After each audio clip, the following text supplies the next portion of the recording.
سبحانه وتعالى عما يقولون علوا كبيرا. يسبح له السماوات السبع والأرض ومن فيهن وإن من شيء إلا يسبح بحمده ولكن لا تفقهون تسبيحهم إنه كان حليما غفورا.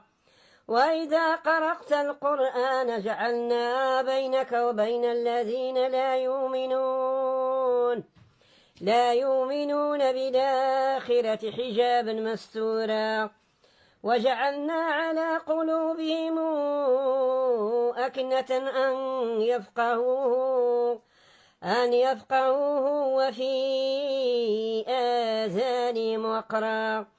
وإذ ذكرت ربك في القرآن وحده ولو على أدبارهم نفورا.